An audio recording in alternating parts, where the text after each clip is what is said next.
My guest is Carl Felton. He's a U.S. Navy veteran of World War II, and he participated in the Allied invasion of Normandy on June 6, 1944, better known, of course, as D-Day.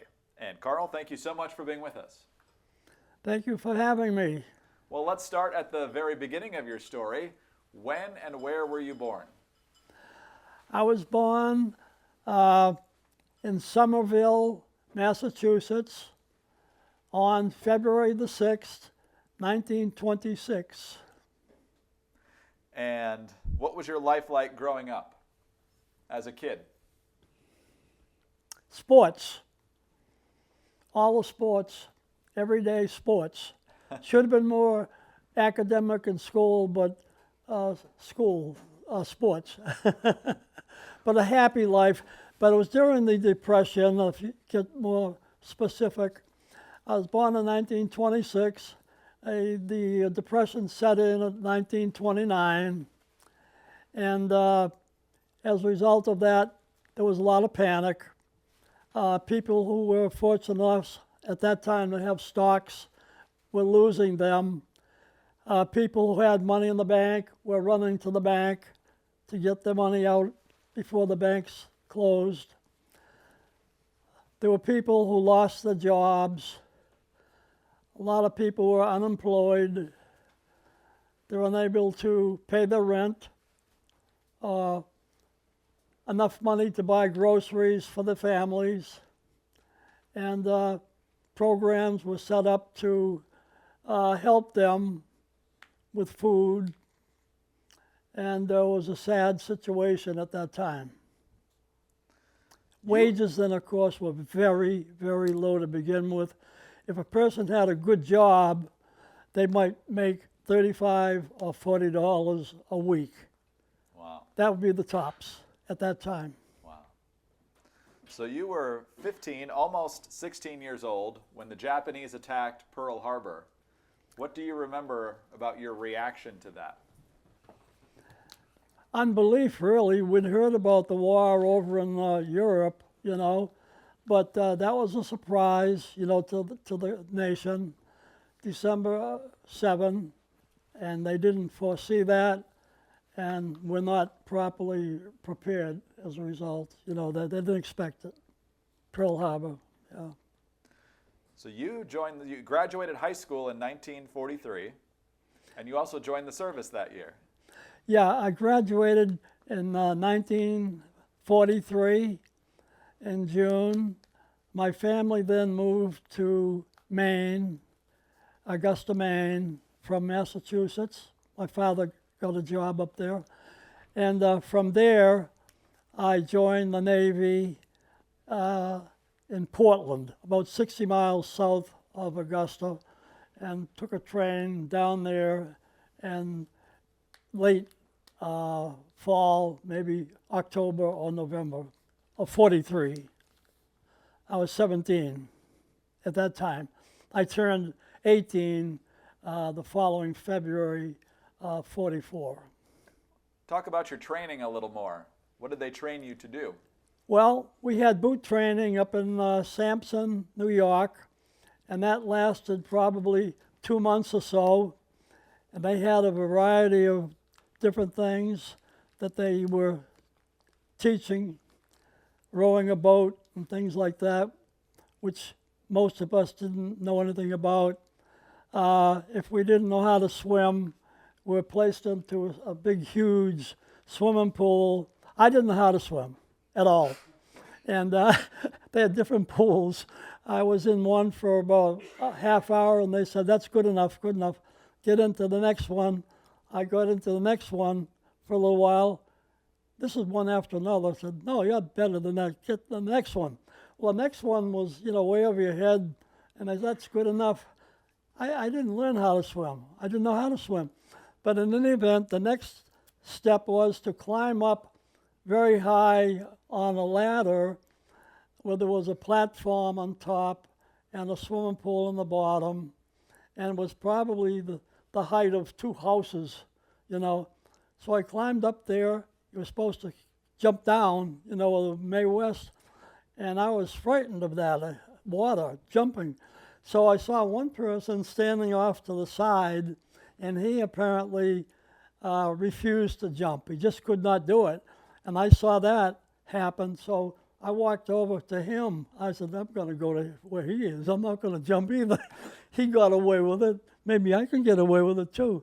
So I walked over there, and then right away, the person in charge up there yelled at me so loud, he scared the heck out of me. So next thing you know, I left. I just jumped. But I thought I'd never return back up to the surface. But it was a great training course. Was strict, you know. Get up early in the morning and run 2 miles, and a variety of other things like shooting a rifle at a target and things like that. I can't remember them all, but I will say this.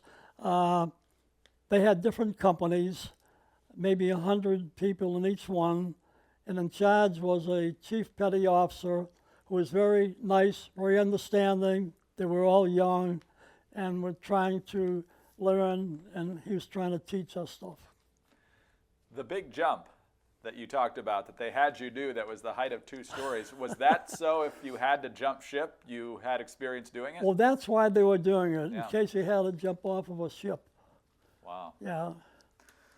Well, you also learned communications.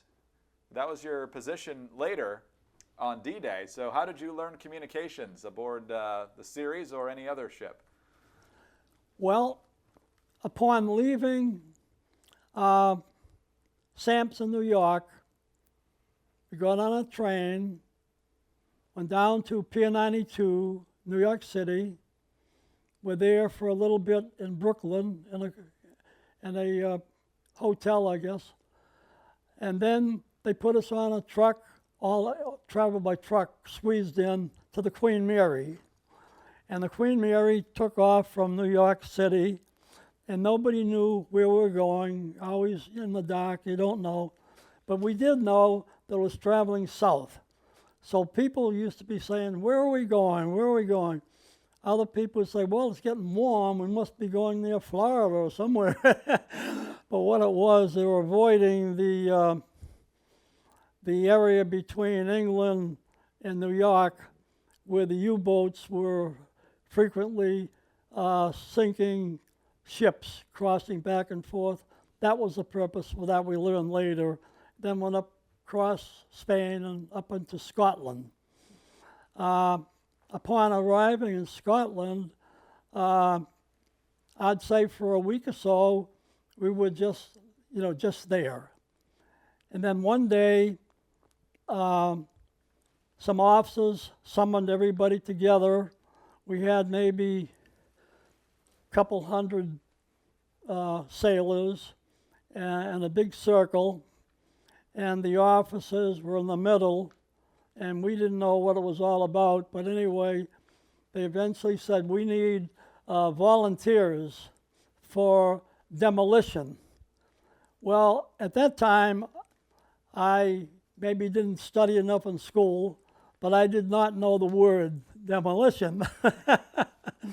But anyway, nobody stepped out, not one person. So then the officers started shouting, quite loud, why did you come over here? Well, I guess we came over because they took us over. But anyway, why did you come here? Well, unbelievably, I was one of those that did step forward. And fortunately, an older person, 30, I call him old then, but he was in training with me in New York, and he yanked me back and he said, do you know what that is? And I said, no.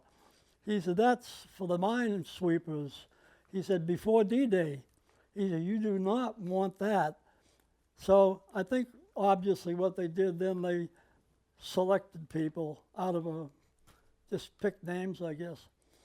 But that was that beginning. And next thing you know, in my lifetime over there, they put us everything by train. Went into England to another camp, and there they had different sections of training people for different things.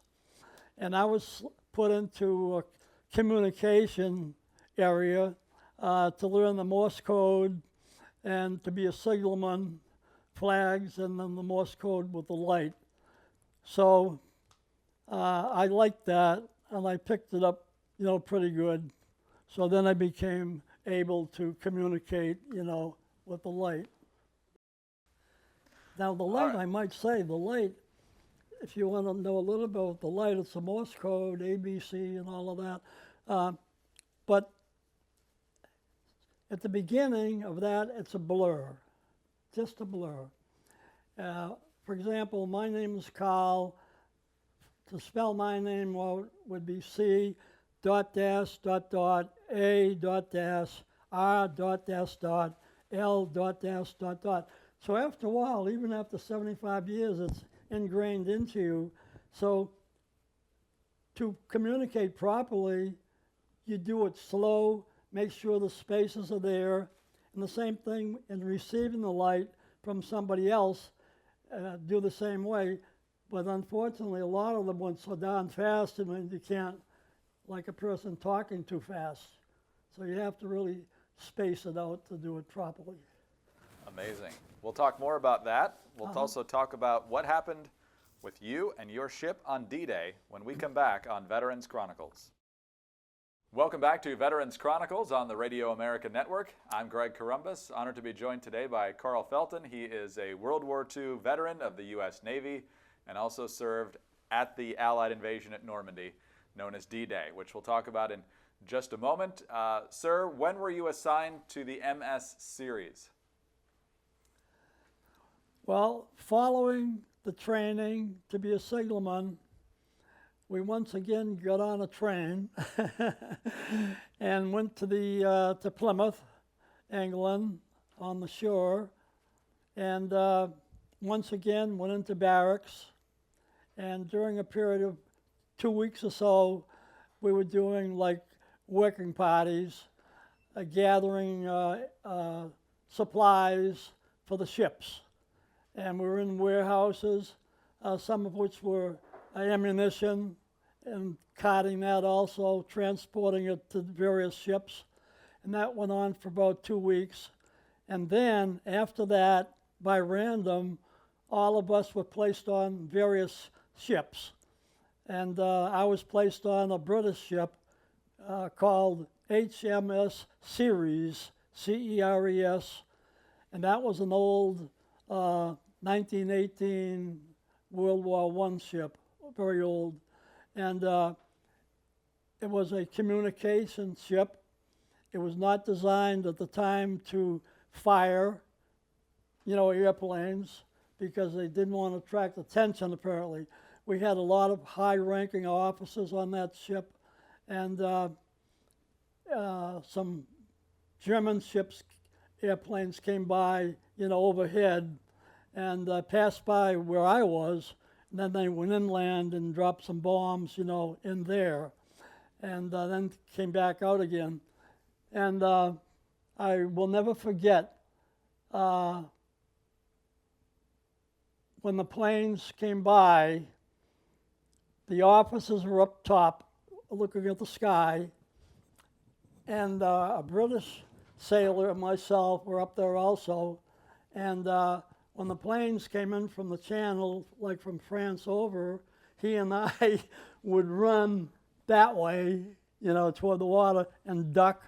That's young, we didn't know that if they ever hit, everything would blow up anyway. But we did that. And then when they went in and they come in that way, we ran again. There was like a fence, maybe 4 feet high. We there. I will say this: the officers stood right up there. There were American officers and British officers together. And when the planes came, they stood right up erect, saw what happening, and stood there. And when they came over, went back, and started back coming again, I felt a little relieved at not being so afraid, because one officer said, "Doggone it, they keep coming back." He didn't want to come back either. He wanted to return to France and stay there. I felt a little more comfortable at being afraid, for the planes going back and forth. Right. So, talk to me about June 6th, 1944. How did the day begin for you? How did the Navy? How did the day begin on D-Day for you? Well, I understand that altogether on the various beaches, we're at Omaha Beach. Utah Beach was another American beach off to the west. I understand that all along there probably were 6,000 ships. You learn that, later. That there probably were 6,000 ships initially on the first wave, going over there. And they're just progressing over ships every place. And in front of us, off to the right, there were mines, and a ship did hit one. It was a Susan B. Anthony was the name of it. And when that got hit with the mine, big explosion, and it kind of turned off to the right, and then stagnated, stopped but the other ships continued, on. So apparently in the great design of things, they had ships, designed for that purpose to assist people if they had to jump off the ship. But I understand it did sink, later I learned that. How did that affect you, to see the ship right next to you get sunk? Well, it happened so quickly. I mean, it was shocking to see that, and concern for those people that would be on that ship. As you got closer, what happened next? Well, there was a storm at the time, and I understand later that Eisenhower wondered, what should we do here? Should we go or not go? There was a debate about it. You learn that later. But anyway, they decided to go because they were planned to go, and they did. And before long, you observed in the water for the ships, the LSTs, they went all of the way in, and then the troops and the tanks went down, and there was a lot of casualties, and a lot of the bodies never even reached the land, as I understand it. So because of that, there were a multitude of dead bodies everywhere, and they were floating everywhere. I recall looking and seeing one body having not only the Mae West, but an inner tube, all of which, portrays the feeling of the desire to live and not die. But there were a lot of that. There was another smaller landing craft, presumably because of the storm, broke in two pieces.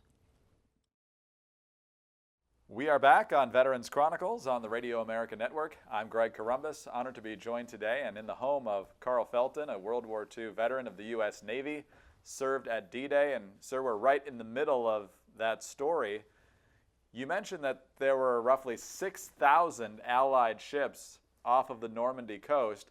Your job is to communicate with not all of them, but a lot of them. How difficult or not difficult was that, given all those ships being there? Well, there were 6,000 ships, I understand, but they ran along the coast of France, all the way from Utah Beach, passing by Omaha Beach, and all the way Golden Beach, where the British were. It was a long, long distance. So you're only able to view the ships within the area where you were. And as I understand it, our ship was designed to be a communication ship directing convoys and traffic of the various ships in and out, and also communicating, I'm sure, with all these officers, what's going on in other places too. So that's what we were doing primarily. And being a signalman, we also had radio men also in the cabin. So between the two, as far as the lights are concerned, when we were directed to communicate, we did that. And when ships communicated with us, we did that. But we're told, what to say. When did you find out that we had successfully captured the beach?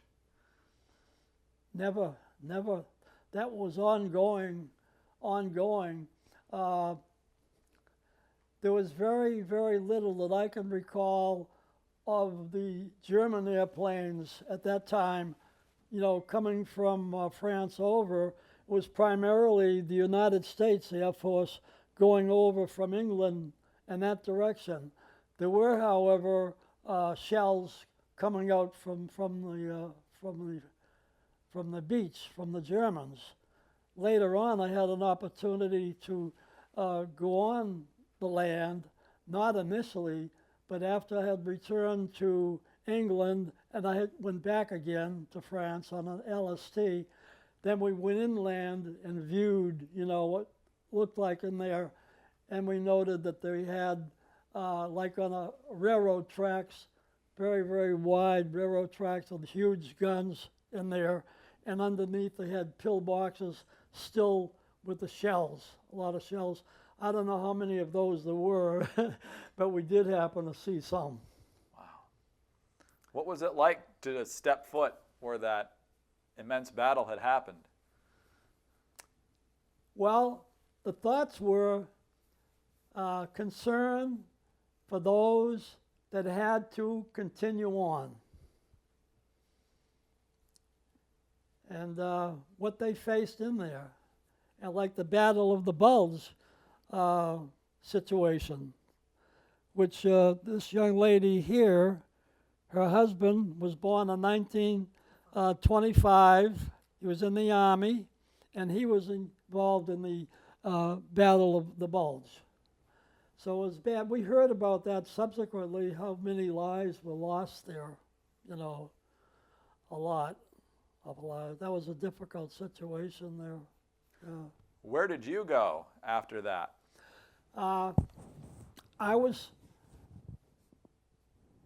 The ship I was on returned to England. Things had settled down a lot on the beachhead. Then I returned from England on an LST to Cherbourg, which was not near Omaha Beach. It's off to the east somewhat on a part of the land which sticks out quite a bit. And I was assigned there to a tower as a signalman with shifts of 7 in the morning to 3, 3 to 11, 11 to 7, communicating with ships out there. And it was all darkness. And I recall one scary night there, I had the shift at 11 o'clock at night to 7. And from the barracks, it was probably a quarter of a mile to walk to where the tower was, because it was way, way out on a peninsula, and ships would come in the daytime and dry docks. You're familiar with dry docks. The ship would come in the water and unload. So in the mornings, there would be big piles, in the air for people to carry wherever they were going to carry them to. On this particular night, it was dark, and I was walking along to get to the end of it where the tower was and to climb up on that. And then on the side, there was all piles way, way as high as a house almost. And then there were areas where the ships had gone and there'd be nothing but water there. And I was walking along, and all of a sudden, I heard a voice behind me. And I turned, it was a German voice, and I turned my head, and I saw what to me was a huge guy, and he had a long coat, and he was behind me, and he had spoken when he was probably a car length, and back of me over toward the water part, and I turned and saw him. Well, you know, I was always a fast runner, but I think on that night I could have won the Olympics because I took running, and I don't think my heels ever touched the ground. It was all on my toes because I didn't have a gun or anything. We didn't carry a gun. And there I go, took away, and ran for my life because obviously he was going to hit me over the head and toss me into the water. He came out from behind, you know. He was hiding. And when I passed by, he came back out and was behind me, walking toward me. So it was pretty obvious what he was up to, but he made the mistake of speaking instead of walking silently and hit me over the head, you know. So that was rather scary looking back upon it. Did they ever apprehend him? No, it was on one person. No, he could never have caught me. No, did they catch him? Oh, I don't know. Okay. I do not know. Now, Cherbourg was a very busy place. That was the main port where all the supplies were coming in. So Yes. describe what it was like there. Well, my part of it, as I say, was the communication part of it. But things would settle down, you know, not like it was earlier. So how long were you in Cherbourg, and where did you go after that? When my departure from Cherbourg was back to England, and on England, I was again on a show stop, a station with a flashing light, with the ships going by on a inlet. And we had occasion then in England, it's all pretty much quiet, you know, you could go out and things like that. I remember when Christmas came one time, and I went off and got on a bus, and it was kind of eerie because nobody else was on the bus, you know, but I just wanted to get out of the camp. And I will say something about the people over there. I had occasion one day in Plymouth to be walking along, and I met this young girl. She was 17, and we talked, and then went to an outside little restaurant where they had famous for the English cod fish, I think, and chips. And then I walked her back to where she lived, and then she told me that her mother was killed by the bombing. Her father was off somewhere, and she had an older sister, and she was in the military somewhere.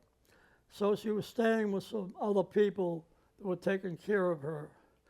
And the area, you have to say that the people over there, even though they're not involved in the military part of it, they were exposed to the war.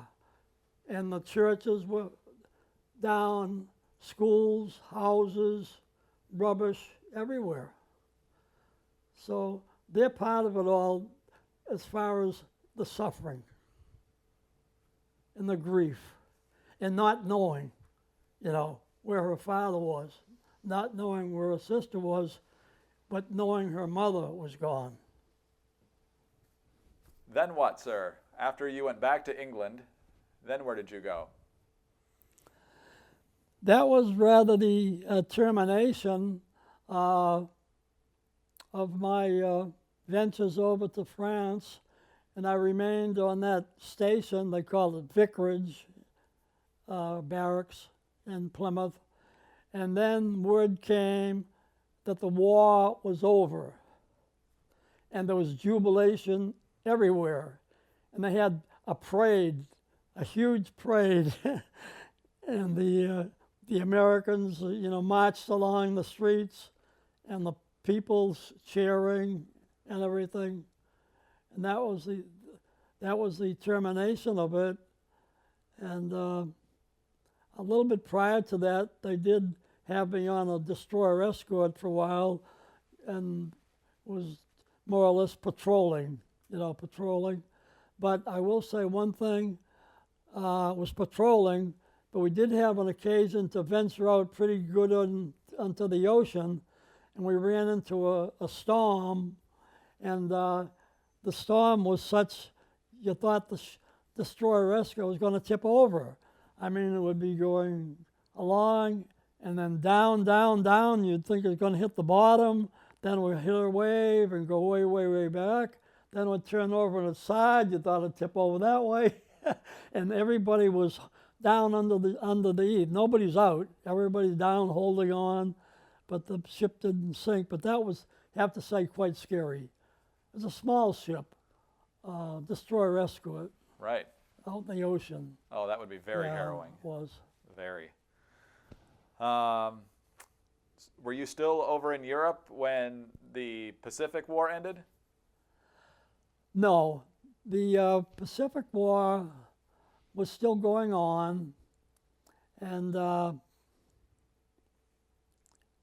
I had a brother who was 2 years older than me.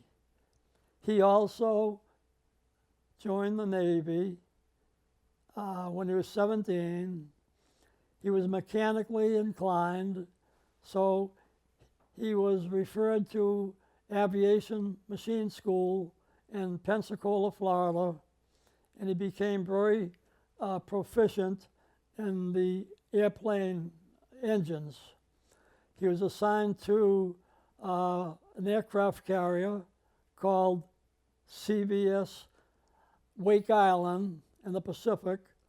My brother was gone from home pretty much most of 4 years out there in the Pacific, and his ship was in the middle of a lot of activity, and eventually it was struck by a suicide Japanese bomber, kamikaze, which struck the bow.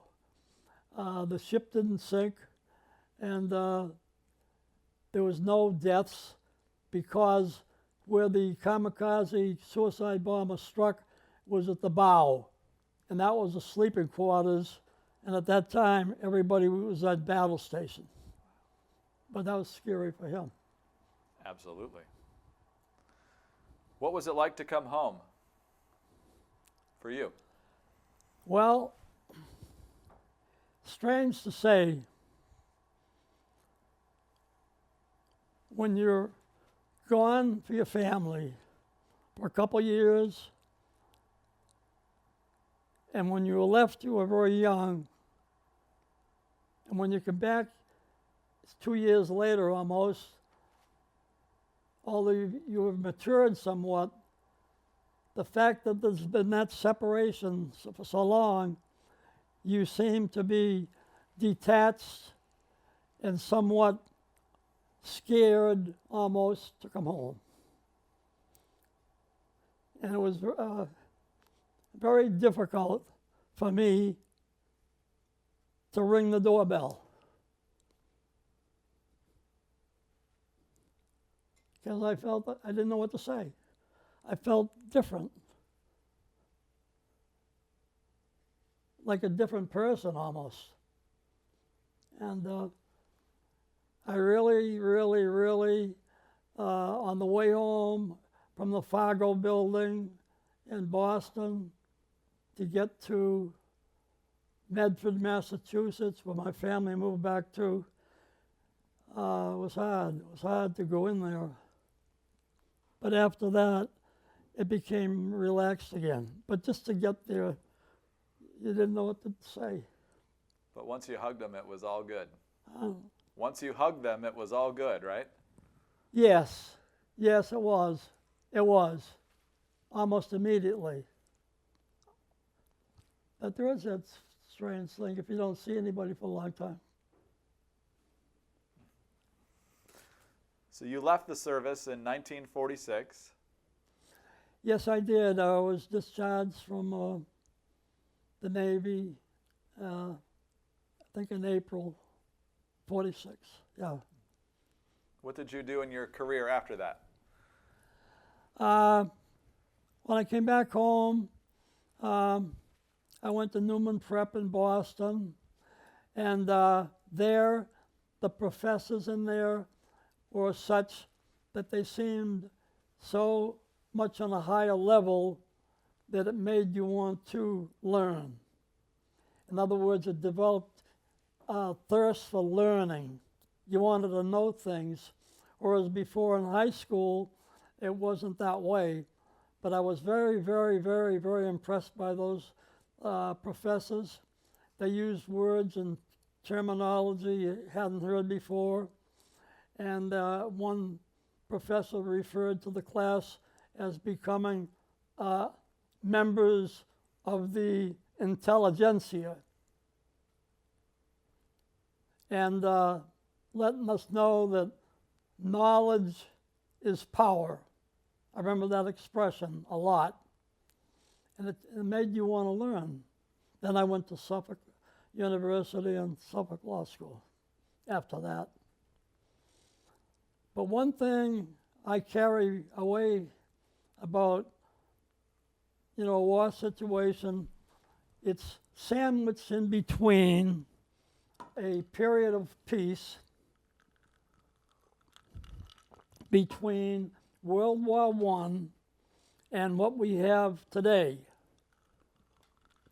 We had World War I, where after that, folks referred to that as the war to end all wars. Woodrow Wilson said that in 1920. He said that.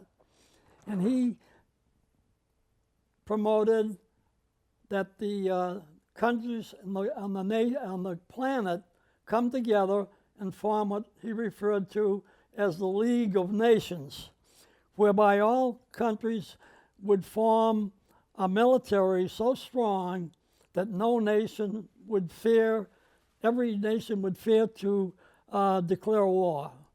He advocated that. It didn't go through, it never happened, and unfortunately, the United States at that time voted against it too.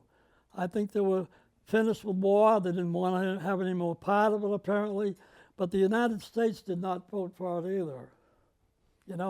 So here we are today, the war of World War II is over, and we still have skirmishes. And the way the situation is today, with all the dictatorships that we have, with the North Korea, the China, the Russia, the Iran, and others, and the problems going on in Syria, people losing their lives, suicide bombers, killing people.